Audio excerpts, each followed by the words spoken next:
Welcome to our classroom. In this space, we talk about education, which is inclusive of, but not limited to, what happens in schools. I'm your host, Roberto Germán. Happy to be here with you for another episode. Today's episode will feature Dr. Lois Marshall Barker, who's a Grenadian native and creative, currently living in Houston, Texas. She has over 14 years of experience in education. Dr. Barker has served as a high school ELA teacher, instructional coach, and now curriculum developer. She works closely with educators to revamp curriculum and structures to ensure all students are seen and have an opportunity to be successful as defined by them. Joining us also is Avas Barker, her co-author and daughter. Ava, 12-year-old creative and native Texan, proud of Grenadian heritage. She's president of her school's theater club, landing roles in productions such as Junie B and the Super Non-Heroes. Ava is an avid reader of graphic novels and historical fiction. At school, Ava is very passionate about having access to books that reflect all stories, including hers. She is also very vocal about teaching history beyond the eyes of the settlers, making sure all perspectives and truths are told.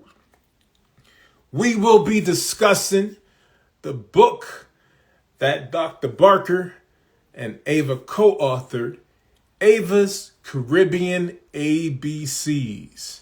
So hope you are excited to unpack their journey with this text, learn a little bit more about who they are.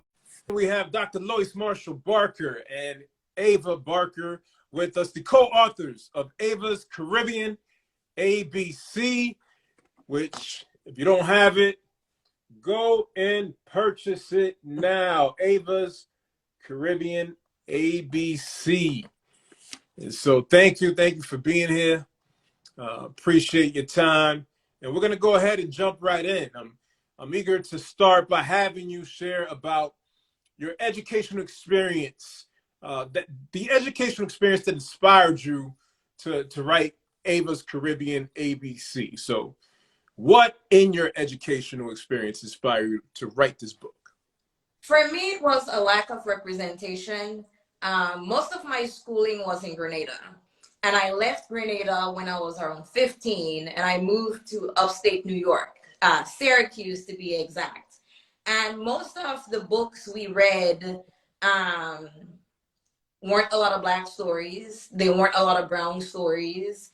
And I just felt as a kid moving from the Caribbean, moving from Grenada, where your identity is celebrated, where culture is always at the forefront of our learning, and moving to this new place where I didn't see any of that. Or it was always white American culture being given to me, time and time again. And as a 15-year-old, I kind of stored it back there. Like, why am I not seeing, stories? Why am I not seeing people that look like me? And then, just fast forward to her experience. Me, like as her being a young reader and me being a parent trying to find books for her to read so she can learn about our history, our culture, and there wasn't anything. And so, that really pushed me, and it brought me back to that 15-year-old me in Syracuse, New York, with no representation. Most of the kids never heard about Grenada because there were no books, not even a history book or a textbook, that really gave them, my story or showed them where I came from. So it really pushed me to share that culture. That's great. Ava, do you want to add to that? Well, I can relate to what she said because at school, most of the time we were just reading books that were centered around like more of American culture, where all I would see is like things that were just related to America, versus like when I try to learn about my culture, it's like barely even there in libraries or other places like even my school library, which really like kind of affected me in a way where it's like if I'm a child of two Grenadian parents, then like why can't I see my culture other than my household? And it was just really hard to like really find my identity given the fact that everywhere I go it's just more American culture than my. Mm-hmm. That's, that's an important thing that you're stating in terms of affirmation, right? Because everybody wants to feel affirmed. And I love the fact that you took this into your own hands, right? That we're driving our own narrative and not waiting for anybody else to tell our story, because the likeliness is that it won't be told or that it will be told incorrectly. So props to you for taking those steps, for advocating for yourselves, for writing this book. And you're a mother-daughter writing duo. What was that experience like for you? Writing this book together, what was challenging about the process? What was rewarding about the process? And we'll start with Ava. But Well, like what I did was like I kind of more interested in art. So like she would share the things she was writing about with me, but I was kind of more interested in the art aspect because I love drawing and seeing art. So I remember like just reading so much picture books and how it was introduced to me. Typically when you see picture books, it's always like these bright, beautiful colors that like go along with the story. So I was more in charge of seeing how like if the pictures that our illustrator Catherine like drew if it went along with the story, and that was mostly my job, especially when it came to the cover. Because if it's called Ava's ABCs and it has my face on the cover, I want it to look exactly like me. So I'm like, okay, that's just me. Like, you know what I'm saying? So. So you're happy with the illustration? Oh yeah. Okay. Okay. So now we're gonna have to send it back. What was the experience like for you working on this project with your daughter? It was hard sometimes reining her in, like, keeping her focused on the task at hand. Because for her, I guess it's just like, the experience of the writing process in school, right? Kids think like we write this story, okay, these pictures, let's put it together and then we have a book. And I'm like, no, we're going to go through phases to make sure that, the images represent the words on the, like they pair well. And I had to help her understand that this is representing our culture. And so we put something out there where the images don't look like, how you see some, how do I say this nicely? Like you see some self-published books and the images are like kind of flat and they just look kind of generic. I didn't want that for the book. And so I told her, look, you're an avid reader. You have hundreds of picture books around you. I want you to study the illustrations, look at how vibrant they are, and I want you to attack this from the lens of a kid. Reading this, are the pictures vibrant? Do they stand out? Or do they look flat? Or is this something you would pick up or toss to the side? And so I had to just keep like reminding her, that's your charge. That's your charge. Let's focus on it. But it was a good process so she can learn that when you do things, you step away and then you come back and you make changes. Like the first attempt is never like the final attempt. So that was and it was a lesson in patience for me. For sure. The patience is a theme in my life as a parent. So I understand, and it's a lifelong lesson, right? But what an amazing thing to be able to work on this project together, mother and daughter. And I think y'all offer a great example for other mother-daughter duos or other parent and child duos to step out there and do something like this. I had individuals I interviewed on the last episode. It was a father-son duo. Yes. And so it's cool for me to have these concurrent episodes where I have the parent and the child and talking about the process and what's been rewarding, what's been challenging. And it's encouraging to me as a parent, as one day I might co-author a book with one of my children.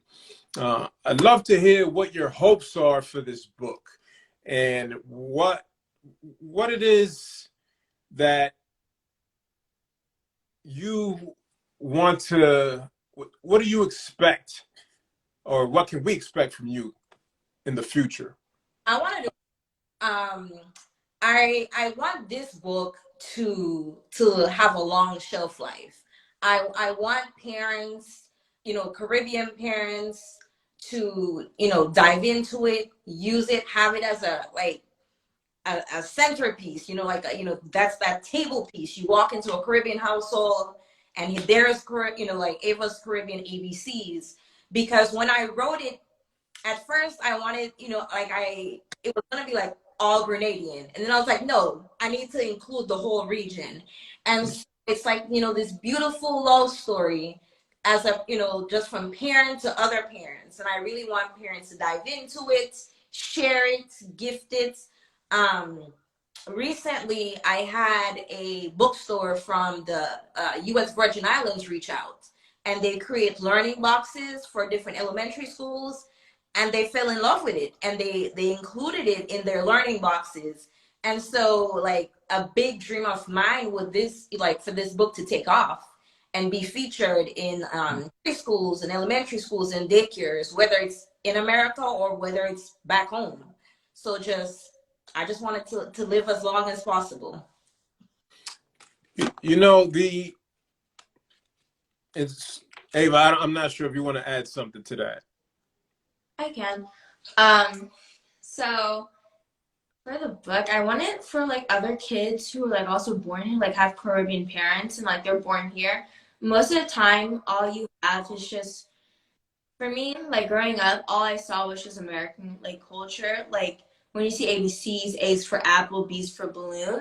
But when my mom like made this book, and I saw like everything from like the Caribbean in this book, it was like, finally, like something that other kids like me can read and be like, you know what, that's culture, that's something I'm proud of, and that's what everyone needs to see.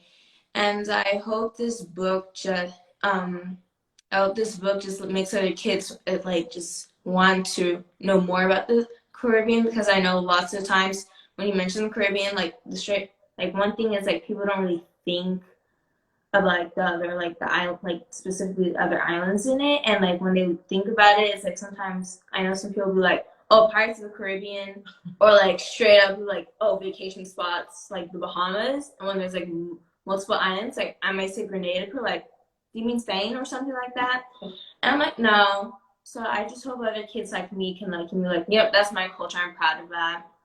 Absolutely, absolutely. There's a lot of ignorance, and so it's important for us to find ways to build awareness, to expand people's knowledge, to expose our culture. There was something I came across in the book that caught my attention, and I'm curious to know if you got any pushback around this, given the climate that we're living in. And it was early on in the book, it states, A is also for Arawak, an indigenous people who were wiped out by colonizers.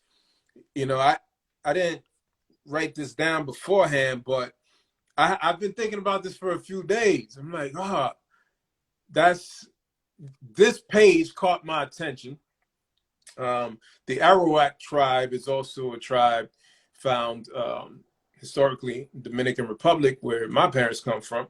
And so that was one thing that I was like, oh, this is great. This is awesome that you mentioned the Arawak tribe. But then that piece where you talked about, indigenous folks being wiped out by colonizers, I'm like, oh, I wonder if they got, a little bit of pushback, because there's so many people that don't want to embrace truth. Yeah. I haven't had pushback just yet. Good. I wanted to open it up with that. Like, that was very intentional. To start with something very strong and to start with a hard truth, because on my island, the indigenous people there were the Caribs or the Kalinago people, and they were basically massacred. And we have this particular uh, location. It's called Leapers Hill, and you know the history behind that is many of those, you know, the last remaining Caribs, they jumped off. They literally jumped off. That Wow. be enslaved than to be, you know, brutalized or, you know, waiting to be massacred by the French, because they first colonized Grenada, the French, followed by the British. And so I was battling with, do I want to tell that story of, you know, the Caribs jumping off like Leapers Hill, or do I just want to make that statement there at the letter A? Because it's something that a lot of islands could connect to. We all had indigenous people at Right. the time, and a lot of them were wiped out, you know, via genocide. Whether it was something as, in my eyes, brave as leaping off into the ocean. And so, yeah, I haven't had pushback, you know, so far, but I welcome it because that's the truth. Hit them with a hard truth. I commend you for taking that approach and starting the book that way. I think it's important to not shy away from teaching our young people these hard truths, right? And doing so at an early age, even though there are, you know, portions, segments of society who are arguing against that. What, or who rather, is your target audience and why? When I first started, I wanted it to be young readers, you know, like kids in elementary age. And then as I started flushing out the letters and telling the stories, I was like, this is going to be for everyone. I want that the parents, whether you're of Caribbean descent or not, reading it, I want you to learn something from it or remember something from history or school back home. And I wanted them to be able to have that conversation, you know, with their kids. And so I kind of started off with elementary, and I was like, no, I want this to be for all ages. Anyone can pick up the book, read it, and learn something, you know, for like, you know, Caribbean parents, yes, things will start clicking. Like, oh yeah, for sure, we have this, we did that. But for the non-Caribbean parents, or for that, you know, that partner who has a Caribbean partner, and you were trying to learn the culture to co-parent, I want you to take something away from it. So I tried to make it really general, so everyone can learn. Because, like she said, like, you know, you say you're from the Caribbean, and everybody just thinks about beaches. They, you know, it's all fun. But they don't a lot of people don't understand the power that comes from the Caribbean. The, you know, the rebellions that kick-started lots of freedom movements, the revolutions that come from the Caribbean. You know, we it's a rich place with a rich history. And so that this book is just like a little taste of that.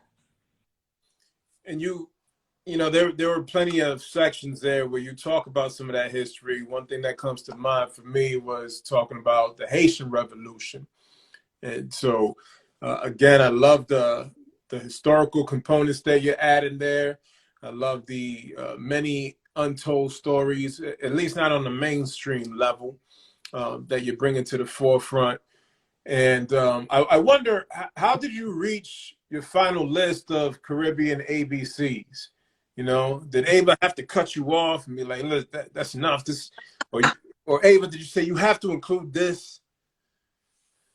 Oil down. Oh yeah. I had her. I needed her. Like, it was like I needed her to add oil down because it's something my aunt Antoinette. She always invited us when she made oil down. It's like my favorite dish because she makes it extra spicy, where it makes your nose want to run. But it's like a good type of run, you know. So I really Listen. You better keep a Kleenex box next to you. It was hard. So it was really hard not making it all about Grenada, like just having everything about, you know, one island. And so I reached out to my friends. I have a small friend circle. You know, one of them, her mom is Jamaican. Another one, she has family from St. Lucia. And so I was like, all right, guys, here's the list. You know, am I leaning towards one island? Am I not including the others? Because like in the Caribbean, there's a little rivalry. You'll hear like the small island versus the bigger islands like Jamaica, Trinidad, Barbados, and then the rest of us are like the small island people. And so I just wanted to make sure like it wasn't leaning to just big islands and all, as much histories and connections could be made. I will say, stepping back, I do regret, or I just, like, I guess because my group were more so from like the predominantly English speaking islands, I wish I included some other things like, Cuba, Puerto Rico, like, like those aspects, because they're in the Caribbean too. And I guess that's like that bias, because sometimes when you think of the Caribbean, we forget the Spanish speaking parts and you just think, English speaking. And that was just one little thing. When I look at it now, I'm like, oh man, I could have put Cuba in there, I could have put Puerto Rico in there, Dominican Republic. I'm like, Yeah, you might have a second edition on your hands. right. Right? It's funny because I'm not sure if you're aware. I don't think I did share this, but Lorena and I have a draft of an ABC book, but it's very particular to Dominican American culture, not encompassing the whole Caribbean. And we've been sitting on it for years, but for one reason or another, we've never gotten quite where we wanted it to be, and just haven't taken the steps to finalize that. But I'm thinking about the stuff that you're saying. I'm thinking about the content of your book, and thinking about the richness in the Caribbean islands, right? And the fact that there are so many stories that we could tell of the Caribbean. There are so many aspects of culture that we could share about the Caribbean. You just mentioned some of the language diversity. And so, now I'm curious to do some research around how many other ABC books, particularly focused on Caribbean islands, have been published. But if not, then I think we have potential here to continue to bring out some more materials that share pieces, right? Pieces about the cultures that we represent. Oh, for sure. What did you cut out, or what is missing from the list? I cut out like a lot of carnival references. All the islands, like we have carnival, and I really didn't feel like getting into, for instance, this one particular event at carnivals, Juve.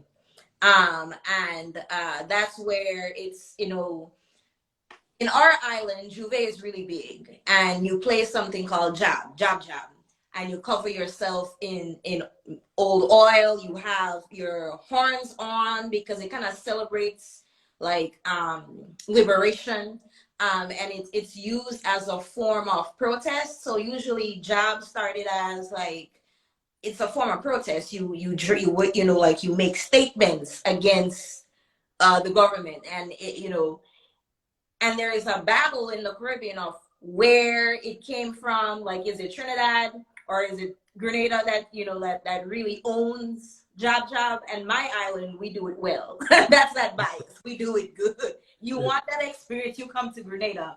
And so I did not put like J for jab because I was worried about that infighting, like, oh, she messed up the history or she's leaning. Mm-hmm. And so I definitely left that out. I wanted to add more folklore in, but then it just, I was like, no, I can save that for something else. So, I'm definitely thinking there could be a follow-up. Maybe Clay gets his own ABCs and we add some things in there. But, I left out some more folklore, and I put the Ligaroo in there for L, because I know it's common, or some version of it is common in different islands and people call it different things. And then the Jumbie, of course, is common in different islands and stuff like that. But those are the two things I left out: more folklore and then the whole carnival debate over Juve, which island does it best. So that might be something for you and Ava to think about for a future project. You Yeah, know, just focusing on one of those aspects or two of those aspects. yeah. Ava, have you introduced this to your school? I would like to. Oh yeah. I for like. I need you to make that happen, young lady. We got to make that happen. It's like for gifts, I give it to my teachers. I'm like, oh my god, I love the book. And like my thing is, if you love the book, sometimes you should teach it. Because that's the thing. Like we give them books, and sometimes like lots of them, like we just give them the truth.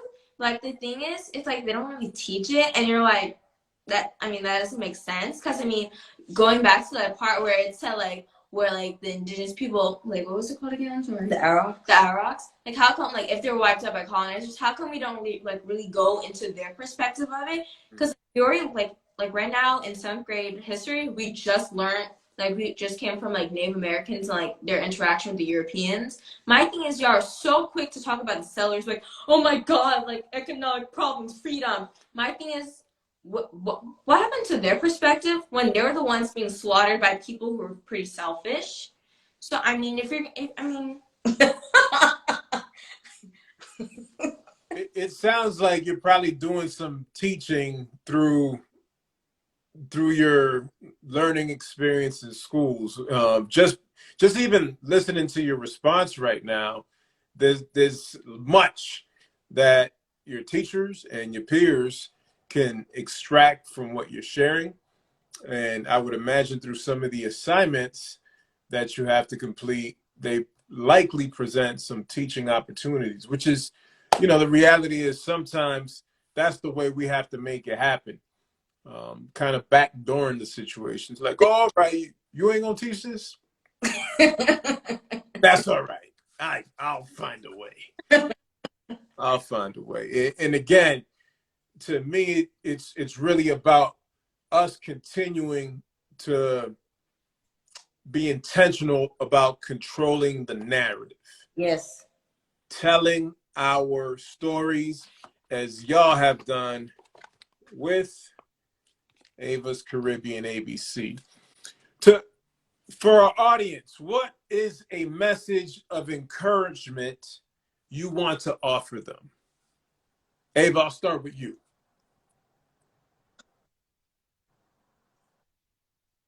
Advice? Any kind of parting words? Like, well, I would say that don't be shy when people like you feel like how come you don't get a voice in things and sharing your story if like one story is always dominant. Don't be shy to say where you come from in your culture, because when you don't say, people are not going to know. So the more you voice it, it really like helps you be like, you know, I love my identity, I love who I am, I love my culture. And it really would bring people to understand where you're coming from and like help you like just like understand each other. That's awesome. And you're a great model for that. I saw a video posted on your mom's IG page where you were getting, I don't know if the issue was the morning announcements, some issue at school in terms of, hey, they're not covering this subject to its totality. They're not telling this angle. I'm not sure if you recall which video I'm talking about. But you were addressing something that was going on in your school where you were not satisfied with either how they were responding to it or how things were being communicated. And I was like, oh, all right, this is a powerful voice here. And so continue being that great role model in terms of speaking your truth, not being ashamed to do so, utilizing your voice because you have a voice and it needs to be heard. Even if sometimes people don't want to hear it, which happens, you know, sometimes they don't want to hear me either. But I say my piece and it's going to land on the ears that it's going to land on. And even if they don't want to receive it, I'm going to continue to say it, just like it seems that you are also. So thank you for being a truth teller and utilizing your voice and being a model for the young people and the older folks alike. Mom, doctor, what is the message of encouragement that you want to offer the audience? If you have a story to tell, tell it. You know, don't wait for, like she said, don't wait for someone else to tell the story. If something is missing, just do it.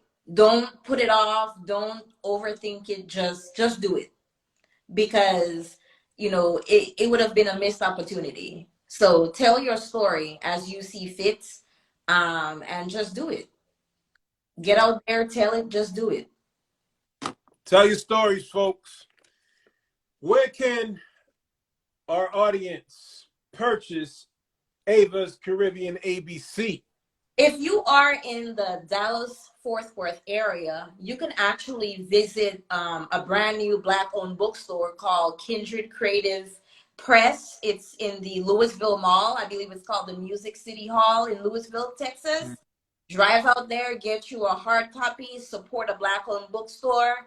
You can get it at my website, readtechright.com, or, you know, Amazon.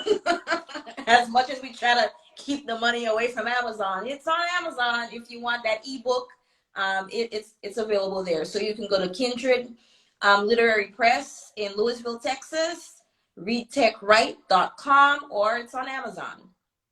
And for those who want to connect further with y'all, either as authors or you as a consultant, where can they follow you? You can follow me. I'm more active on Twitter than I am on IG. So you can follow me on Twitter at lit_bark, B-A-R-K, litbark, or at ReadTechRight. So there's the Litbark is the professional, the personal Twitter account where I share, you know, things that I'm doing personally or professionally. But the education consulting side at ReadTechRight on Twitter. You can also go to the website, readtechright.com, sign up for the newsletter, and you keep in touch that way. Listen, folks, if you don't have gifts lined up for the holiday season and you need gifts, those of you who will be gifting, this is the perfect opportunity for you to get Avas Caribbean ABC and gift it to somebody. Absolutely. Anybody, everybody. Absolutely. Young, old alike. Gift them Avas Caribbean ABC, and you will not be disappointed. I want to thank y'all for being here. Ava, thank you for your insight. Thank you for your voice. Dr. Lois Marshall Barker, thank you for your efforts with this book. Thank you for encouraging Ava on this journey with you and getting Ava started early. Ava, I'm eager to see what else you have to offer us in the future, and not just as it relates to publishing, but you seem like a young person that has all the potential in the world. So watching from afar and cheering you on. Thank you both. God bless you. Good evening.